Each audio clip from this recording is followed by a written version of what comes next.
Hola a totes i a tots. Som Emma Lobo i Joan Nave. Som membres de la companyia Esclafit. Emma també té la seva companyia, Emma Lobo. I res, sabíeu ja com funcionava un poc la cosa, d'acord? Heu vist l'obra Quan ningú mira, i un poc el tracte que teníem amb el vostre professorat era que vosaltres formulàveu unes preguntes a partir d'haver vist l'obra, que esperem que us hagi agradat molt. Val? Sí. I res, tenim així la llista de preguntes vostres, d'acord? I anem fil per randa, val? Anem a tall a respondre-les i també sí que és cert que pot ser en alguna ens detenim un poquet més, un poquet menys, en funció també de la pregunta i del que dona la resposta, d'acord? Alguna coseta més? Sí, dir només que és una obra de teatre que ja sabeu, som els actors que ixen a l'obra de teatre, que també la vam escriure en un procés que va ser molt divertit, molt interessant, ja en el 2015. 2015, i va ser molt divertit fer-la, escriure-la i fer-la després. Sí. Només dir això i ja comencem amb les preguntes, que comencem amb les de primer d'ESO D. Sí, primer D, d'acord? Val, començo jo? Sí. Val. La primera pregunta, digueu, com podeu contindre les rialles a l'escenari? Depèn. Normalment no tenim moltes ganes de riure perquè estem en la nostra, estem fent feina, estem recordant el text, els moviments, estem interactuant un amb l'altre. De vegades quan passen coses que no estan assajades, previstes, sí que es fa un poc de risa, però no sé com ho fem. No? Ho vivim. Sabeu què passa també? Intentem no evitar riure.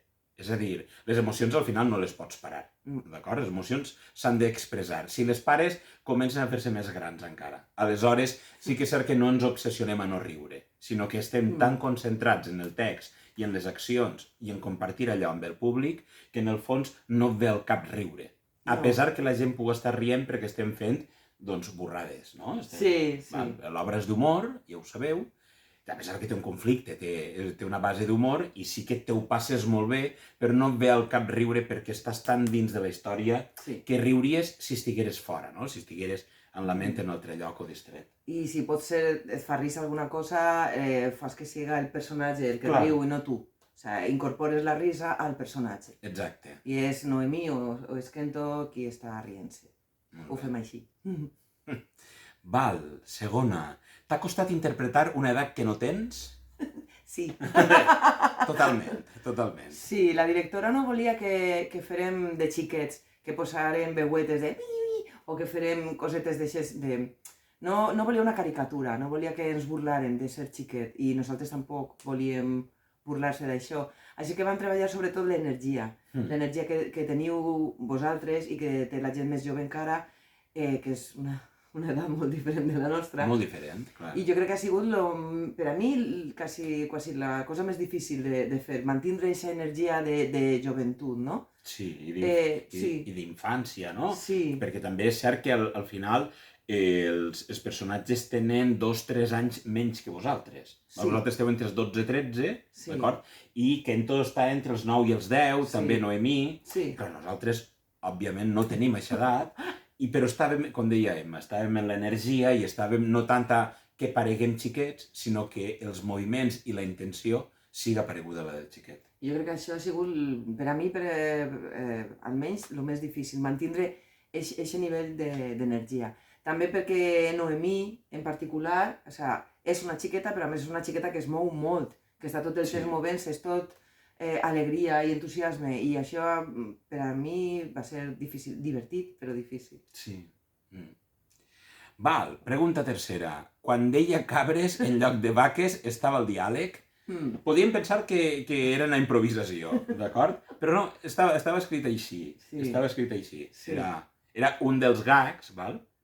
Sabeu el que és un gag, no? Un gag és qualsevol broma que pugui funcionar bé en un programa de tele d'entreteniment, en una obra de teatre, val? Qualsevol acudit, però que sigui escènic, d'acord? Que intentes fer risa, no? Clar, fer riure, clar. Fer riure la gent. Sí. Estava tot. De fet, crec que hi ha poques coses en l'estrena, perquè la gravació és de l'estrena, Sí. crec que hi ha poques coses que siguin improvisades. Sí, jo crec que tampoc. Perquè aquest dia anàvem a... El Sí, text el teníem molt fresc, acabàvem d'assajar durant un mes, i Sí, aleshores... estaven allí... No, permets poques improvisacions Sí. el dia que estrenes. Val? Estàs Sí. supertensionat. Val, i esta pregunta va en relació a això. Se vos ha oblidat alguna vegada el teu diàleg? En esta obra no. En esta no, En esta no. en esta no, crec que no. No tinc la sensació de que se m'hagi oblidat mai. No, en esta no. Bàsicament perquè anem amb una energia, com deia la directora, una energia de musical. Val? Aleshores no. Però a mi personalment no se me sol oblidar el text, excepte una vegada al Teatre Principal d'Alacant, que va ser molt desastrosa, fa ara 10 anys, el 2011. Jo crec que va ser tan bèstia aquella vegada que ja va valdre per a tota la vida. Ja va ser. Jo he fet fa poc una estrena d'una cosa que feia jo soles i sí que va haver un moment que se me va oblidar el text i va ser de, i ara què faig? Però de seguida em vaig recordar i vaig continuar. No em van donar temps a tindre por. Clar. No, estava ahí de, i ara què? Ah, sí, i vaig continuar. La gent que s'ho sabia, que se sabia l'obra, que ja m'havia vist, va veure que m'havia oblidat, però la resta de la gent no.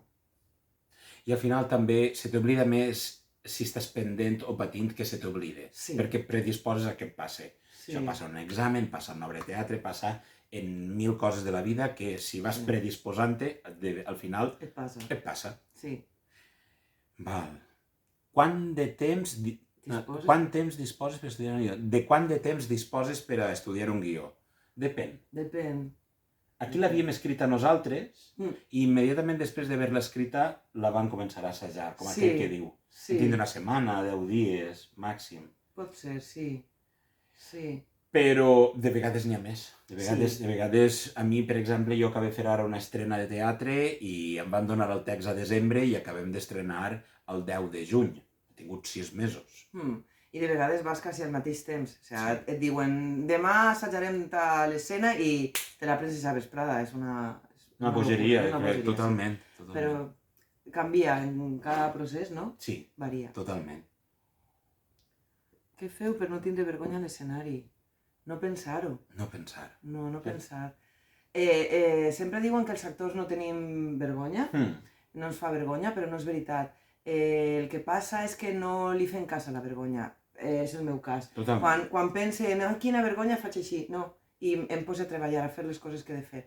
I no pense, perquè si m'agafa la vergonya, ja, em queda allí i ja no puc fer res. Sí que ve la vergonya, però la partes. Clar, i perquè al final també, almenys en el meu cas, la vergonya no és meua. La vergonya per a mi sempre és una emoció que jo supose que tenen els altres quan em miren. És a dir, vergonya és la resposta meua d'interpretar què estan pensant els altres de mi. Per tant, això és una equació impossible. Jo no puc saber realment què està pensant l'altre de mi o l'altra.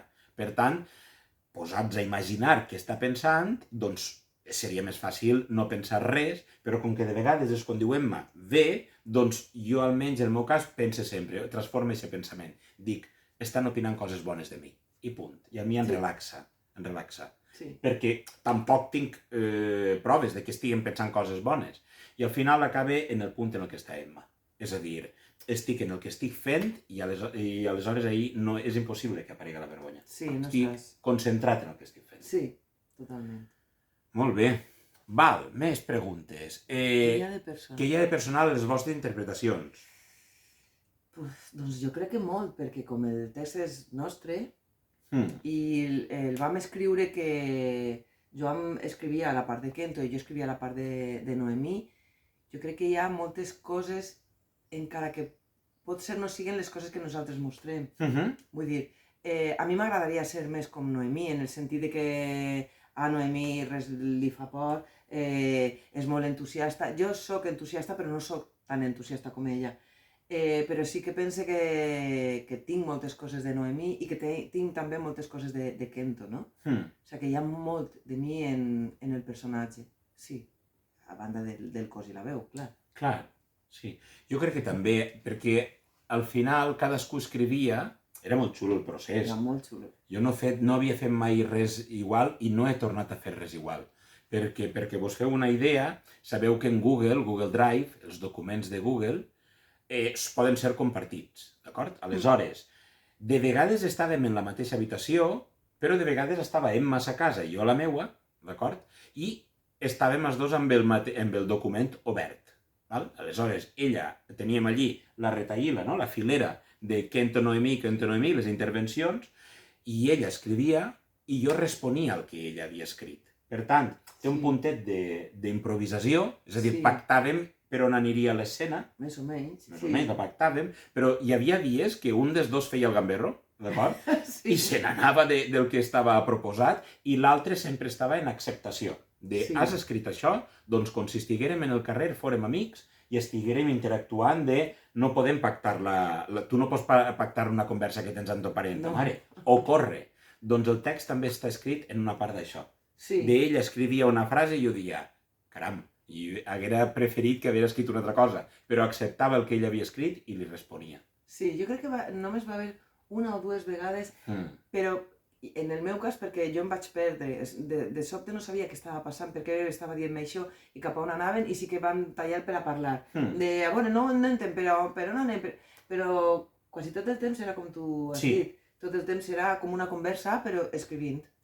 I van connectar molt amb la facilitat. Sí. Quan vam acabar l'obra, jo no em creia que haguérem escrit una obra de teatre a 4 mans, no? 2 persones, i que haguera sigut tan fàcil. Sí. De fet, aquesta fluidesa es notava quan pujàvem a escena i representàvem. Era una cosa que ens ho havíem passat molt bé escrivint-la i ens ho passàvem molt bé fent-la. Que crec que es nota també, en la representació, que ens ho passem molt bé. Sí. Val, què més? Fèieu algun descans durant l'obra? Enmig, no. No. Això ja no es fa. Antigament sí que es feien descansos. Sí, però també perquè les obres de teatre eren més llargues. Eren més llargues. Però era una horeta, és que no val la pena, perquè tallaries tota l'energia, tot el que està passant, la gent s'oblida, després ha de tornar una altra vegada i has de tornar a començar, tots, el públic i nosaltres, per on anàvem, és complicat, no val la pena. No, per res del món. I que al final el públic desconnectaria.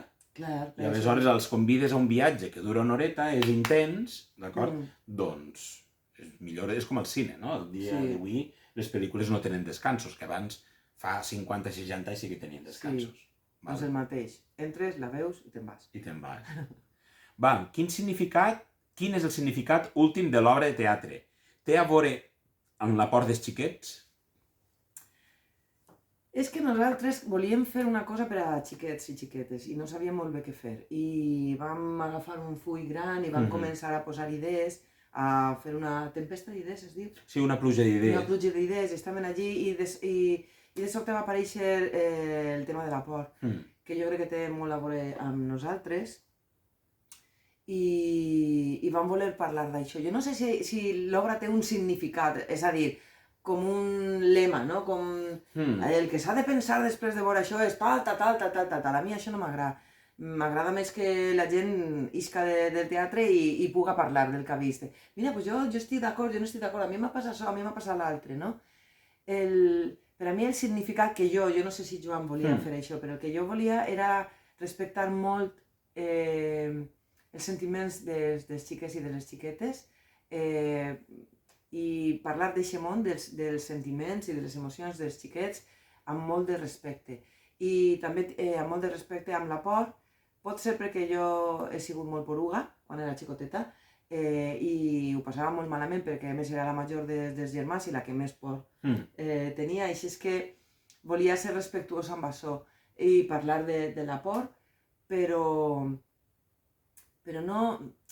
Si hi ha alguna cosa que jo volia dir és això, que s'ha de respectar la por dels xiquets, els sentiments dels xiquets i el joc dels xiquets. Que jugant els xiquets i les xiquetes sou capaços d'aprendre molt, de col·locar moltes coses a dins i a lo millor era més un missatge per als pares i per als profes que per a vosaltres, penso jo. Sí, jo, a banda de tot el que ha dit Emma, que ho faig meu, totalment, jo afegiria el fet d'aquesta mirada que de vegades tenen els adults sobre els xiquets o sobre els adolescents, de les seues emocions són com poc importants, no? No tots, òbviament, els adults, però és una cosa que l'observàvem molt, d'acord? Que l'aport dels xiquets és un aport sense massa importància, d'acord? O que els majors, els adults, no tenen por. Aleshores, també em tocava el nas, i avui en dia encara no m'agrada, este fet d'adjudicar la por a aquella persona que és covard o a aquella persona que és jove o és menuda. Tots tenim por. Jo tinc la meva edat, Emma té la seva edat, cadascú ja en l'edat adulta, i tenim por. Tenim moltíssimes pors, d'acord? El que passa és que també la proposta de l'obra era la de convidar a qualsevol persona que sigui espectadora o espectador a veure una obra on ocorren coses, hi ha esdeveniments, hi ha una acció concreta, hi ha problemes, hi ha un conflicte, apareix la por, però fan les coses a pesar de la por. Sí. És a dir, no és dissuasori, no eviten viure els reptes, no? Per la por. Això era un poc la invitació també, almenys per part meua, de fer-la. És a dir, donar el missatge que els majors també tenen por i que la por de les persones més joves o més menudes és una por genuïna, és un sentiment i que és sa i que no passa res. Tots tenim por. Normalitzar la por era, en el meu cas, parlar de la por normalitzant-la i veient-la com un mecanisme també o com una oportunitat, ostres, d'avançar. La por ens fa avançar. Sí, no és una cosa de covards i prou, és molt més. I t'ajuda a créixer, a entendre coses, a no fer algunes coses que són perilloses. Sí, donar-li també un poc de validesa a aquesta emoció, la de la por. Totalment. Val, i última pregunta de la classe. Què cal estudiar per fer teatre? Gran pregunta. Sí. Diverses coses, no? Diverses possibilitats. Sí, hi ha moltes possibilitats. Jo, per exemple, estic fent teatre a nivell professional sense haver estudiat. He fet cursos, però no he estudiat una carrera. També vos dic que jo de vegades em note com més insegura perquè no he estudiat. Pense jo, Com no he estudiat, no sé si haguera estudiat estaria més segura. Perquè també pense que estudiar una carrera en qüestions artístiques no significa que per estudiar la carrera sigues bo en una qüestió artística, ni que sigues roïn per no haver-ho fet. Sí que et dona més, crec jo, més tranquil·litat, més base. Sí que jo he fet molts cursos després, no? De moltes coses. Però pense que en principi no fa falta res per a fer teatre, entre moltes cometes, però no fa falta una carrera per a fer teatre. No és imprescindible, jo estic en el mateix punt que tu. Jo vaig acabar, jo soc profe de valencià, igual que Imma, la vostra profe, o els altres profes que teniu en el Xavàs.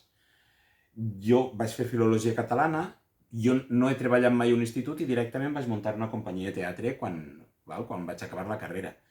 I m'acompanya moltes vegades aquesta sensació de dir, ostres, jo no he passat per la carrera d'art dramàtic, no? De teatre.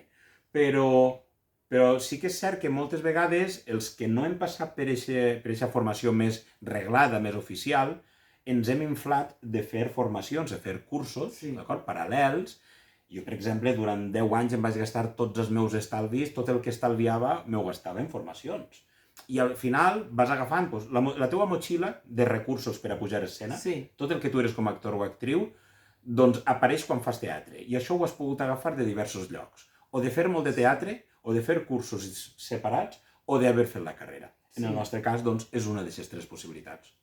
De tota manera, si voleu ser actors, actrius, jo sí que vos recomanaria que s'apuntareu ja a un grup de teatre, el de l'institut, el del poble, el de la ciutat, no sé, però sí que penso que és important començar a, si tens aquesta inquietud, no?, de convertir-te en actor, començar ja a provar-ho, no? Sí. A veure si de veres t'agrada i a començar a aprendre, perquè només pujant, aprenent un text i tot això ja estàs aprenent coses. Així que si voleu estudiar teatre, comenceu per un grup amateur. Clar. Molt bé. Ara seria, potser, anem a canviar de classe, anem a fer primer AB posa aquí. Potser no sé si és una errada o que es diu la classe AB. Ara tocaria tallar per a comprovar que s'està gravant, per no fer tot el col·loqui i després comprovar que no s'ha gravat, i vaig a donar-me el permís d'alçar-me, mirar que està gravant i continuar. Què vos pareix? Molt bé. Està gravant-se? Sí, molt bé. Molt bé. Continuem. Bravo! Val, preguntes per als actors de la classe de primer AB. AB. Sí. Va agradar-vos interpretar aquesta història? Sí. Sí, totalment. Sí, era molt divertida. Molt. S'ho passàvem molt bé. Molt. Molt bé. La veritat és que sí. Es cansàvem molt. Ens cansàvem Per molt. això que hem parlat abans del ritme, d'eixa energia, però era molt divertit. Ens cansàvem molt i és cert que cadascú en este món val, té unes condicions físiques concretes. Jo no sóc una persona superatlètica, superesportista, no?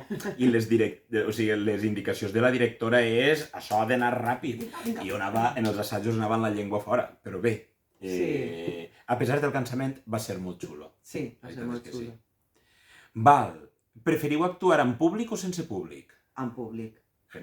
Sempre, perquè si no és com estar a ta casa. Vas al saló de ta casa, fas coses, però no saps què està passant. Jo penso que el teatre és un diàleg entre els actors i el públic. En el vostre cas és un diàleg en diferit, diguem-ne, no? I m'atreviria a dir que en realitat vosaltres en això no heu del tot vist teatre. Són les circumstàncies que són i les coses que són. Però per a mi el teatre és un ritual on s'ajunten gent en un lloc en viu i és un diàleg. És molt interessant quan tu fas una cosa i veus què està passant allà baix, encara que el públic no parla normalment, però tu notes si estan amb tu, si no, si els fa por, si estan interessats, si els fa risa. Si es pixen de riure, clar. Però és molt, molt interessant tindre públic, si no és més... En aquest sentit, clar, de fet, nosaltres mai havíem fet teatre gravat, online, i si l'any que ve ja podem anar sense mascaretes, o els col·les i els instituts ja deixen, no? I Conselleria d'Educació permet que es facin més activitats com es feien abans de la pandèmia, no tornarà a repetir-se esta activitat, bàsicament perquè nosaltres necessitem tindre-vos en el teatre, no gravar-ho, que vosaltres ho vegeu, que al final vegeu la història, vegeu l'obra i ocorre, d'acord, vegeu el contingut, però és com, no sé com dir, és com veure les Olimpiades o participar en les Olimpiades. Doncs per a nosaltres fer teatre, quan està el públic en la sala teatral, és com participar en les Olimpiades. I és molt emocionant. Estaríem parlant de graus d'emoció. Què us agrada més? Representar obres infantils o per adults? Uau! És que és molt diferent, crec jo, no? És cert també que quan ningú mira és l'única obra que jo he fet per a infantil, tant escrita com representada. La teva experiència és distinta, potser en alguns anys no, ha sigut amb més infantil o menys, però en el meu cas jo tenia una espineta dins del cor. I sempre havia fet teatre per adults, excepte quan jo vaig començar a fer teatre als 6 anys. Òbviament això era teatre fet per un xiquet per a xiquets. Però des de ja l'època més adulta sempre tenia una punxeta i va ser Emma que em va alimentar aquesta punxeta. D'acord? Em va dir, i si fem una infantil? Clar, jo tenia una gana de fer una infantil de por, però fins al 2015 no havia tingut l'oportunitat. I m'ho vaig passar pipa, escrivint-la i representant-la. El que passa és que no s'ha tornat a repetir, d'acord?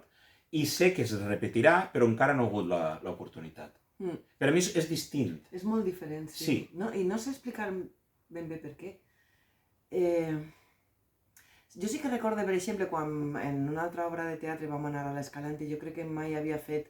Perquè jo he fet molts contacontes a col·legis, sí que estic acostumada a estar amb vosaltres ahir mateix, i això sí que em sembla molt divertit, molt interessant, és molt enriquidor per a mi.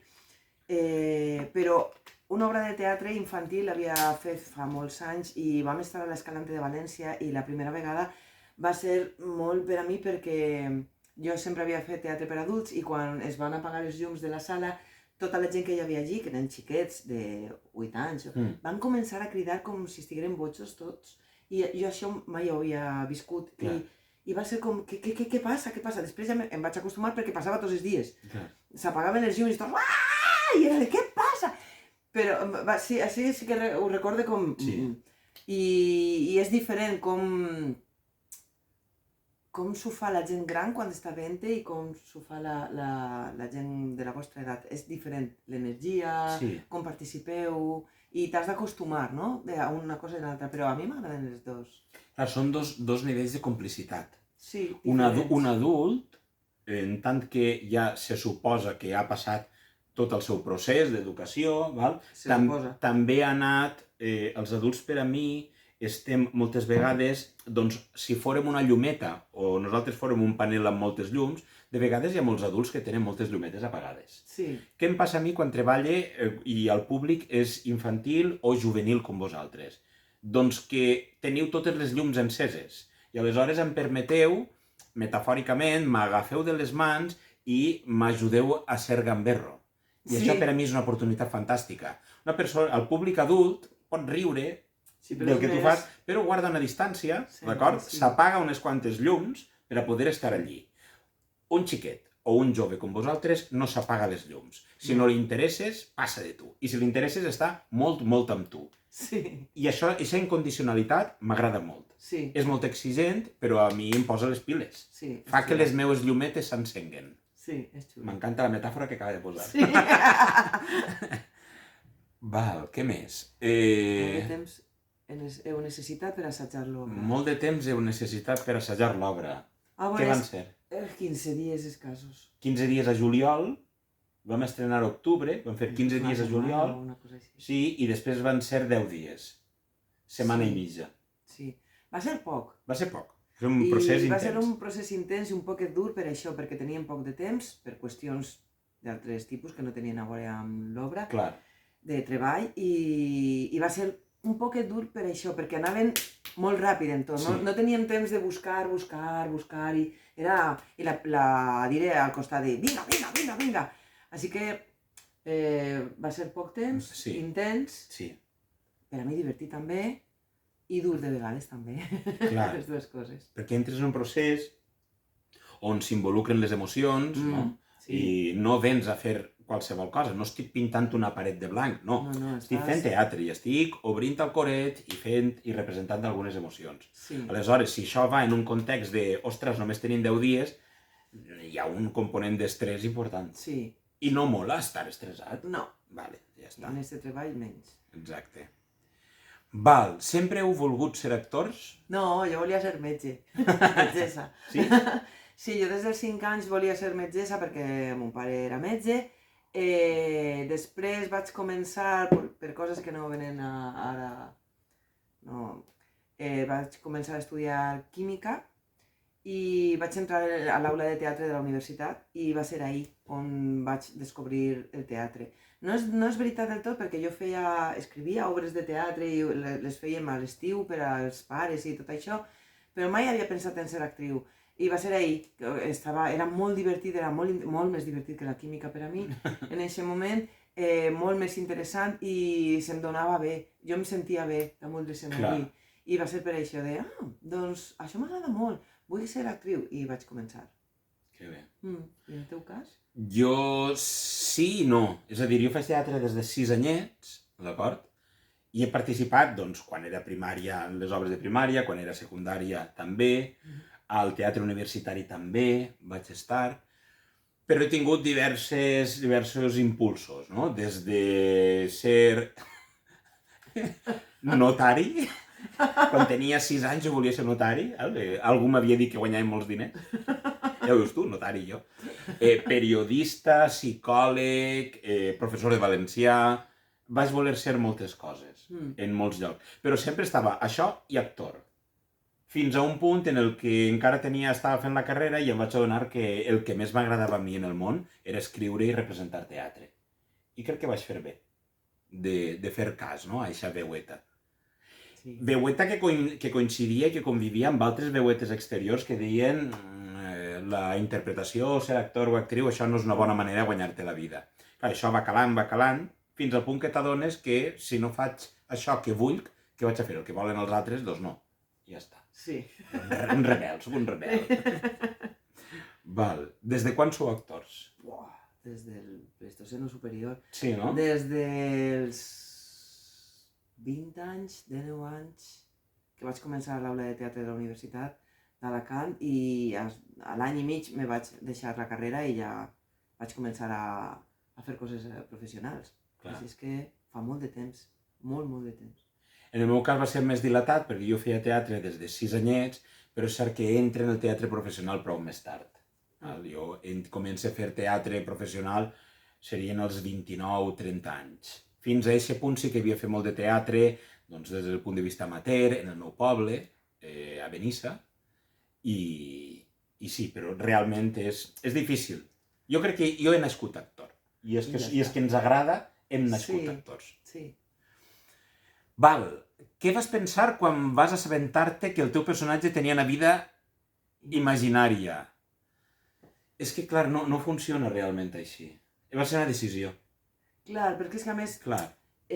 la pregunta està molt bé si nosaltres no hagueren escrit l'obra. Clar. O sigui, si tu com a actor te donen un text i diuen vinga, has de fer això, i dius, tinc una vida imaginària, però en el nostre cas l'havien escrit abans, va ser una decisió de com fem això. Mira, una amiga imaginària i tal, Sí.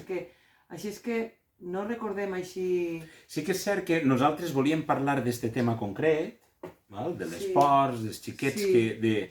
Vaig llegir un article també que deia Los niños llave, els xiquets clau, i volíem parlar d'estos xiquets i xiquetes que moltes voltes assumeixen responsabilitats per a les quals encara no estan preparats. No? Sí. Perquè la vida moderna és la que és, pare i mare moltes vegades treballen fins a tard. Han de treballar perquè han de treballar. Perquè han de treballar.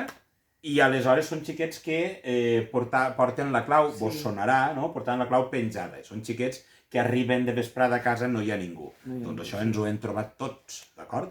Ens agradaria que la societat estiguera muntada d'una altra manera i que els pares tingueren més suport dels governs perquè pogueren estar amb els fills quan els fills venen del col·le. Però aquesta realitat no sempre s'acomplix.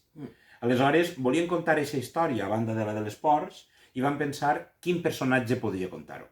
Aleshores van veure que un dels dos havia de ser un xiquet, òbviament, però que estaria guai per a donar-li joc que l'altre, en aquest cas l'altre, fora imaginari. Sí. Perquè al final és com un recurs que té Kento per anar més enllà. És a dir, a través del joc i a través de la imaginació i a través de l'amic imaginari que no ha tingut més remei que crear-se, genera recursos per a afrontar la vida. Això és un poc Per això està premeditat i està planificat que fora així, que fora imaginària. Sí, totalment. Val, i l'última d'esta classe, teniu por de quedar-vos en blanc durant una actuació? Sí i no. Sí, no, jo al principi sí, quan vaig començar a fer teatre, sí estava com molt preocupada i quan anava a començar estava ahí entre les cortines estes negres, entre bambalines, pensant i com era l'escena esa que ve després? I després em vaig adonar que això és millor no fer-ho. Que t'has de concentrar en el que ocorrirà ara mateix i res més. I no pensar en aquestes coses, no pensar si t'oblidaràs del text, no pensar si, jo què sé, si podràs caure o no caure, si se t'oblidarà una cosa que has de portar, perquè normalment no passa, i quan passa ho arregles, perquè tens l'adrenalina molt, molt alta, la gent està mirant i ixes, com pots, però ixes, sempre ixes. Sí, totalment, totalment. Subscric les teves paraules, és realment així. Val, ara notareu, quedem-nos tots congelats, d'acord? I vaig a tornar a mirar, i si ara funciona ja no me'l sé més. Vinga. No ho sé, pot ser encara me'l sé, val? Anem a quedar-nos congelats tots? A la 10, a la 2, a la 3. Funciona! Bé. Anem a les preguntes de primer d'ESO B. Sí. Val? Comences tu? Per què la tia de Kento viatja tant? Tia, no ho sé. Jo sí, perquè, clar, perquè nosaltres volíem parlar també de totes aquestes tribus que ixen aquests grups ètnics, no?, que ixen a l'obra, però necessitaven una excusa de per què Kento sap tant de totes aquestes coses. Té raó, sí. I entonces vam decidir que hi hauria una adulta, la seva tia Alicia, que era fotògrafa, no? Jo crec que sí. Del National Geographic, que és una revista i també programes de televisió, que és un treball que a mi m'agradaria moltíssim, que em pagaren per viatjar per tot el món. De dir, vés-te'n allà, vés-te'n... seria meravellós. És un treball que existeix, us ho dic. I vam pensar això, que necessitaven la tia que viatjara per a que li explicara després a Kento les coses i Kento poguera tindre a la seva imaginació tot això que després ix en el joc. Sí, totalment. Val, número 2. Per què Noemí es transforma en el fantasma dels avantpassats i no un altre? Ah, en el Kentubi i totes aquestes coses, no? En eixes? No? Pot ser, sí. Sí, es referirà, pot ser, ahir. Per què no un altre? És a dir, no Kento, clar, no sé la pregunta, no sé si es referirà a per què no ho fa Kento o per què no es transforma en altres. No sóc capaç Jo imagino que és perquè no es transforma en altres. En altres... En altres que no són els avantpassats. Ja. En este cas, perquè volíem parlar de que esta gent que viu a la mar té un coneixement que no està escrit als llibres, que ve dels avantpassats, que són els avantpassats el que transmeteixen, no? Transmeten el coneixement de coses que nosaltres no som capaços de veure. Ells són capaços de veure com carreteres a la mar, no? A l'oceà. Saben per on anar, nosaltres estaríem perduts i això és un coneixement que ve dels avantpassats.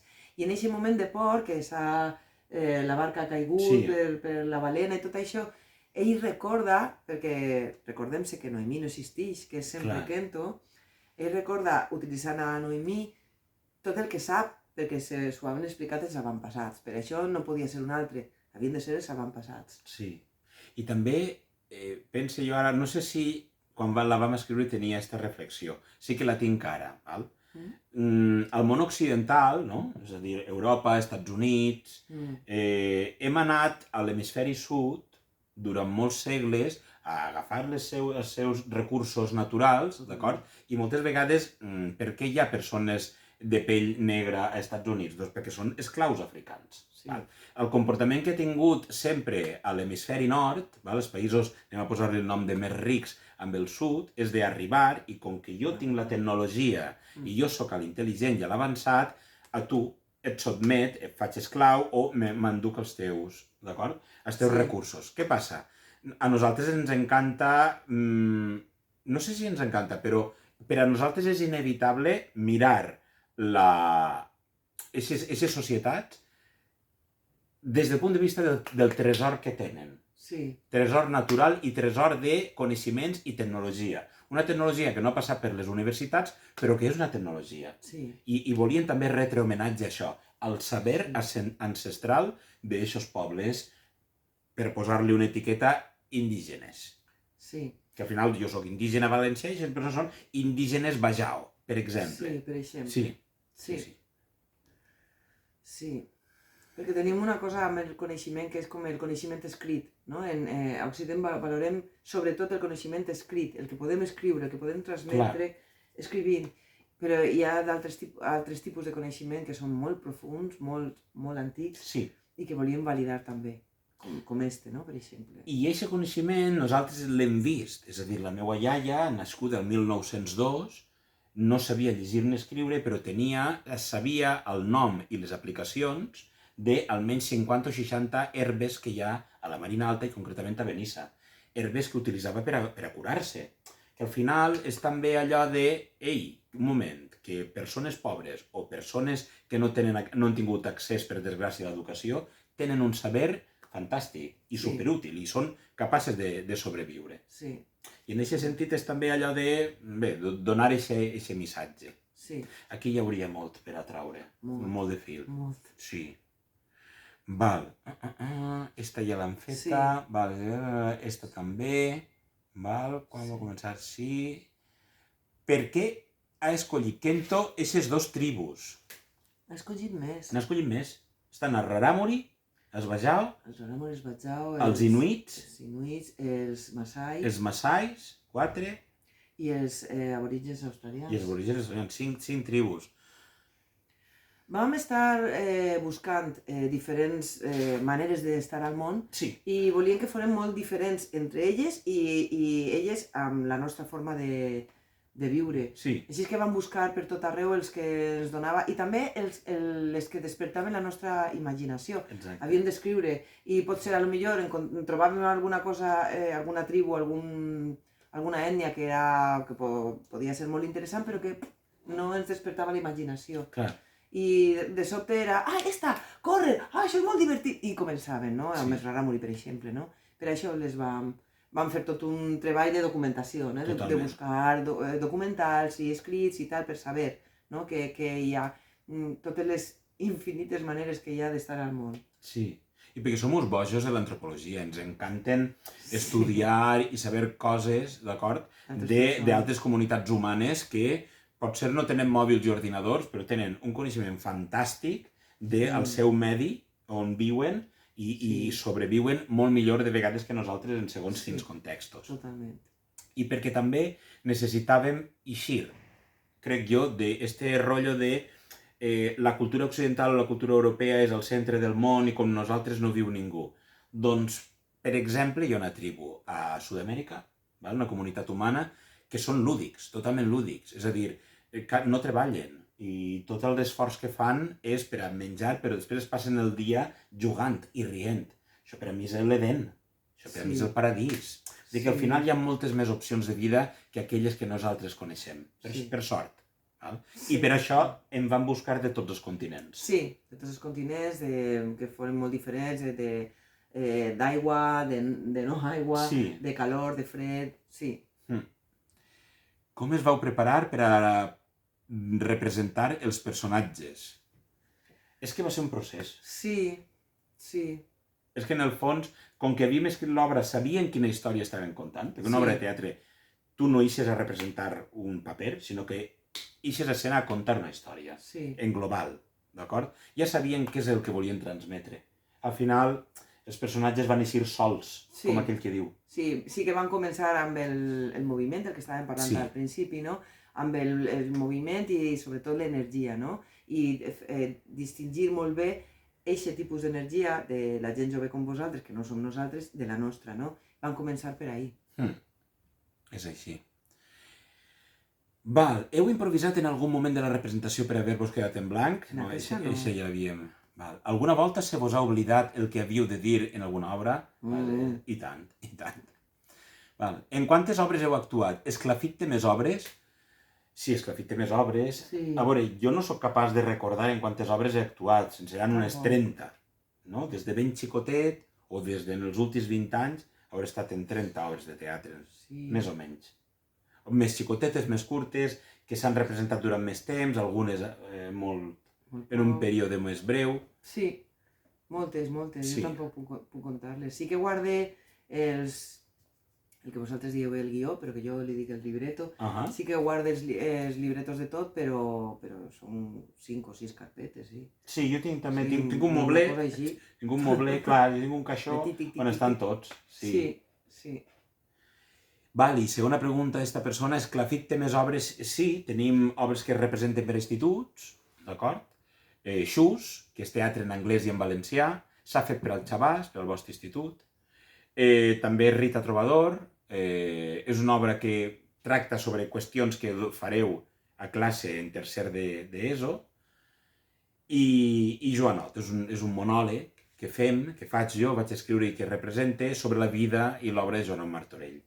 I tu, en la teva companyia, també tens ara una estrena molt xula. Sí, ara hem estrenat El perro mutante del hortelano, que és una adaptació de l'obra de teatre de Lope de Vega. És una meravella. Sí? Una meravella. Con les teues coses, eh? Així és que sí. Sí. Molt bé.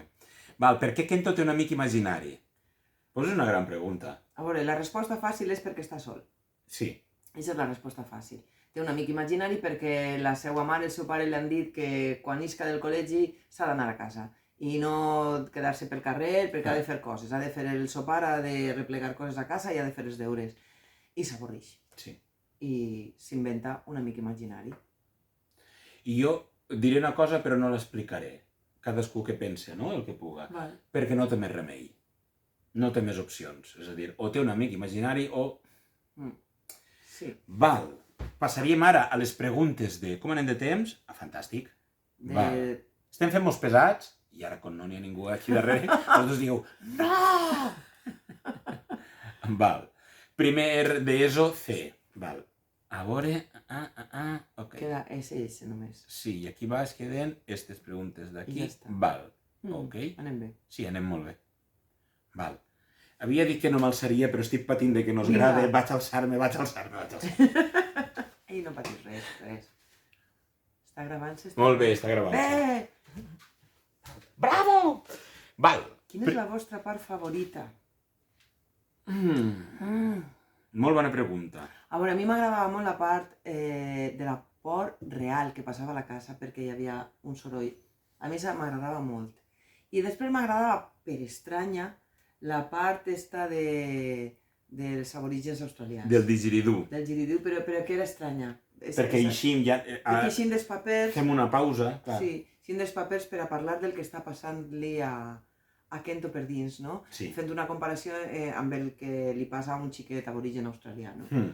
Però la que més divertida em semblava era aquesta part de lluitar contra una cosa que no sabien què era, no? I parlar amb la mare per telèfon. Sí. Eixe lío m'agradava molt. A mi hi ha una part... A veure, jo sóc un actor sobretot còmic, també compartís, crec que això, Sí. a mi, a pesar que fem també papers dramàtics, Sí. però jo ja al moment que dura molt poquet de l'obra que millor meu passe no el faig jo, el fa Emma, que és quan apareix de la taula, val? I jo començo a inventar-me això, quan cau ve la balena, naufraguem, Sí, i em sí. quede nedant, i fent el moniato i buscant a Noemí, val? I aleshores dic la paraula fitoplàncton i apareix Emma apareix Emma des de la barca, fa fitoplàncton. I jo haguera volgut ser jo qui fera això. M'ho passa molt bé. Eixa part, Molt divertida. tota el naufragi dels Bajau, per a mi és... Estic en escena, o estava en escena quan feien l'obra, i jo diria, val, ja sé per què he vingut, a fer això. Sí. Molt xulo. Val. Quin missatge vol transmetre l'obra? Ves un poquet de el que parlàvem abans. Val. Què vos va servir d'inspiració? Uau. Per a mi la meva infantesa. Jo crec que també. Quan Emma, crec que va ser tu qui posa sobre la taula el tema de la por, clar, jo em recordava a mi com un xiquet amb moltes pors. Jo recorde Com jo. que vaig arribar als 30 anys, als 28, 29, i continuava tenint por a la foscor. I recorde com me la vaig carregar. Hi ha una part en ma casa, un corredor, entre habitacions, doncs, vaig a contar una cosa personal, està en la part de la casa on havien mort, que si la meva iaia, que si tal, val? I aquesta part és d'aquestes parts de casa més fosques que sempre mai travessaves sense encendre les llums, sempre les llums enceses. I jo, que m'havia criat amb aquests ports, com vosaltres, com tu, com tots, doncs amb 29 anys vaig dir, ja està, això està dins de la meva ment, d'acord? Vaig a superar-la i em vaig seure en una cadira, vaig tancar les dues portes, em vaig seure a les fosques i dic, si això que sempre he tingut por que em mate ha de vindre a matar-me, que vinga. Vaig tancar les portes, vaig estar allí 10 minuts i no vaig tindre gens de por. Tant de bo, quan era menut, haguera tingut o aquestes decisions o haguera estat preparat per afrontar les pors així. Per això, en la meva mesura, l'obra és un homenatge a aquelles persones que van endavant o que viuen la vida a pesar de les seues pors. Sí. Aquest és el meu motor. Sí, també una mena d'acompanyament a tota aquesta gent de la vostra edat o més jove que té por i que moltes vegades no ho diu perquè et diuen que eres covard o que eres un xiquet molt xicotet, molt petit, i es burlen de tu, no? I com jo he viscut això de no atrevir-me a dir totes les pors que jo tenia, que eren moltes, era també un homenatge i un intent d'acompanyar a la gent que està veient-nos que té aquest problema. Sí, bueno, que viu aquesta experiència. Que viu aquesta experiència, sí. Totalment. Esteu satisfets amb el vostre treball? Jo molt. Sí. Sí. A mi m'agrada molt. Sí. Estava pensant si hi havia alguna cosa que jo haguera canviat, però no. No. M'agrada molt. És molt cansat, però m'agrada. És molt cansat. Però és molt divertit de fer-ho. Jo quan vam estrenar vaig pensar, dic, i no haguera pogut ser a càmera lenta, senyor? Sí. Bé. Sí. Val, i ara passem a les preguntes de primer d'ESO A. Val, primer A. Ok, anem allà. Quant de temps heu tardat a preparar el paper? Sí, està, Sí. val, ja l'hem dita. La inspiració també. Us ha agradat representar aquesta obra? A mi molt. Sí, sí. Ha tingut sobretot satisfaccions, i tant. Sí. Val, quin moment us ha resultat més difícil de representar? Havien dit el fàcil i el preferit. Difícil, per a mi l'inici. Perquè comença jo, tenia unes quantes coses que jo havia proposat en el procés d'assajos, tirar un pot, replegar, es col·leccionava pots de que trobava pel carrer i es posava els talons així, no? I tenia un desdoblament. Reconec que al principi, quan el vaig escriure i ens vam posar en el procés d'assajos, vaig dir, jo per què he escrit això? Però llevat d'això, després, quan ja estrenes, veus que així bé i dius, vale, sí, era una bona idea.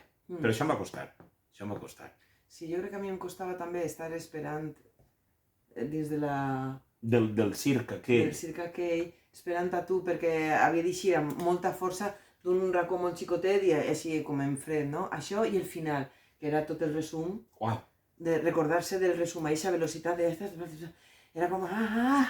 però també divertit, al mateix temps. Sí, i estàs també al servei del públic, aleshores t'oblides del teu cansament i com que has de generar una història i contar-la d'una manera concreta, doncs ho fas i ja està. Sí. Val, a veure... Per a Joan Nave. Val, esta és només per a mi, per a Joan Nave com a... Me'n vaig. Val, adéu, Emma. Per a Joan Nave com a Kento, per què tens tanta por si ve ta mare i no tens els deures fets? Una bona pregunta. A ma casa no passava, perquè jo sempre feia els deures, jo era molt bon estudiant. Però té un component, no sé si a tu passa, però els deures a mi no m'agradaven. Després he estudiat una carrera universitària i continuaven sense agradar-me els deures. I ara el meu xiquet té 6 anys i li posen de vegades alguna activitat i jo pense, i per a què? Els deures, per a mi, doncs són un rotllo. Val? De vegades són necessaris, però molt poques. A mi m'agrada més, soc més de l'opció de el que puguis fer a classe està bé, d'acord? I a casa doncs pots fer altres coses que poden estar relacionades amb el col·legi, amb l'escola, aprendre, però concretament allò dels deures jo ho portava prou malament. La veritat és que sí. M'imagino que era per això, però saber en què pensava fa 5 anys o 6 quan vaig fer aquesta proposta. Jo m'imagino també que estem parlant d'un niño llave, no? D'un xiquet clau. Sí.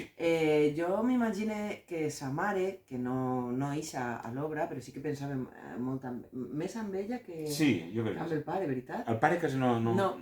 I jo m'imagino que és una mare que està preocupada perquè ella voldria estar amb el seu xiquet, voldria estar al seu costat perquè fer els deures, perquè fer les seues coses, perquè pogués eixir a jugar amb els amics, però no pot, perquè està treballant. Així que m'imagino que és una mare molt dura perquè necessita ser dura perquè el seu fill faci les coses que ella pensa que ha de fer. Així que m'imagino que és una mare que es posa... Com un monstre, moltes vegades. Moltes vegades, sí, arriba i les coses no estan fetes, perquè és l'única manera que té la mare de controlar. De controlar el seu xiquet, però no perquè sigui controladora, sinó perquè no està a casa. I l'única manera d'estar tranquil·la per a ella és aconseguir-ho així, posant-se dura, no? I per això Kento té por. I Kento no podrà mai veure que hi ha una intenció positiva darrere de la conducta de sa mare, perquè ell veu que sa mare s'enfada quan ell no fa els deures. Que es posa molt burra. Es posa molt clar, converteix en un monstre i per això té por. Segurament Kento, quan siga major i recorde, comprendrà, si fa la memòria enrere, comprendrà que hi havia una intenció positiva. I que pot ser, sa mare, l'única manera que tenia d'expressar-li aquesta preocupació al fill era des del ser estricta. I ja està. Val. Següent, després d'interpretar els dos xiquets, enteneu millor quan diuen que tenen moltes feines i que no tenen temps ni de jugar? Jo ja ho entenia d'abans, Abans de fer això, perquè a mi em passa un poc com a Joan. A mi els deures, pense que de vegades teniu massa deures, massa temps a l'institut i que necessiteu temps per a ser vosaltres, per a trobar-vos a vosaltres, per a jugar, per a fer coses que vos interessen de veritat. Així que sí que ho entenem perfectament. Sí, totalment. Sí. Sí. Val. I última, i per finalitzar, parlant de la infantesa i els jocs, una pregunta. Quan éreu menuts, vosaltres teniu amics imaginaris? Doncs jo recordo que jugava com al col·legi amb uns botons, ma mare tenia botons dels que s'havien caigut de la roba, i jugava, i teníem una personalitat molt definida cadascun dels botons, però no sé si amic imaginari com a tal. Sí que vos dic que, per exemple, quan tenia 14 anys estava d'acampada, amb gent de la meva edat, però era el meu aniversari, ningú s'havia recordat, i jo estava molt trista, i vaig decidir que gent imaginària estava felicitant-me. I jo caminava pel bosc i els arbres me dien coses, hi havia gent que em saludava, i va ser la meva manera de no estar trista, perquè ningú s'havia recordat del meu aniversari. Tampoc jo ho havia dit, estava esperant que la gent es recordara sense dir-ho, que això no passa. No passa. Que ho has de dir, que és el meu aniversari. I la gent ho diu, no? Felicitat, molt bé, que bé. Però em vaig inventar tots aquests amics imaginaris. De vegades, jugant també a la goma, que no sé si ara es juga als col·legis ni a la idea. goma, jugant a la goma de vegades soles a casa sí que també eren 4 o 5 que tenien les seues personalitats, hi havia una que sempre feia trampes, i la que era més amiga meua, sí que he tingut amigues imaginàries. Jo no, però sí que és cert que en segons quins llocs de la natura, jo m'he criat a Benissa, al poble, però és cert que, bé, que tenien caseta de camp i anàvem al camp, i fins a certa edat que ja vaig començar a fer cosetes al camp, no?, de faena, doncs jo tenia prou solta, d'acord? Anava per allí, bam, i en algun moment sí que és cert que en raconets molt xulos, o que per a mi en aquest moment de xiquet eren molt xulos, sí que m'imaginava presències, val? Doncs recordo que estava enamorat de David el Nomo, i aleshores m'imaginava que baix dels arbres hi havia gnomos, hi havia mons subterranis, però d'ahir a interactuar amb un amic imaginari no he sigut d'aixòs xiquets, no he sigut. Però bé, encara estic a temps de crear-me un. Això sempre. Bé, i crec, si no m'equivoque, que aquesta és l'última pregunta. Que xulo, ha passat ràpid el temps. Moltes gràcies, sabeu per què? Perquè amb les vostres preguntes hem pogut recordar, no?, tot el procés, el temps, la nostra infantesa. Per a mi ha sigut molt divertit, no sé per a vosaltres, allí potser esteu tots dormint. Desperteu! Que s'ha acabat! Però moltes gràcies, perquè sense les vostres preguntes no hauríem parlat d'això, no hauríem parlat. No. Ha sigut com una manera, una excusa, una oportunitat de revisitar aquells dies de procés. Molt bé, gràcies en aquest sentit. I res, esperem que acabeu bé el curs i que l'estiu siga fantàstic, que vos ho passeu bé i que descanseu. I molts ànims i molta enhorabona perquè durant estos mesos de Covid us han posat, la societat us ha posat als jóvens una etiqueta i un pes que no mereixíeu. Crec que ho heu fet molt bé. Heu aguantat una cosa molt difícil d'una manera molt estoica i en aquest sentit, doncs, aprofiteu l'estiu, d'acord? Amb prudència, però aprofiteu l'estiu per a descansar de tot això, d'acord? I gràcies per veure'ns en el teatre. Moltes gràcies. I ara torna a alçar-me a pagar. I me quedé jo així. Adéu!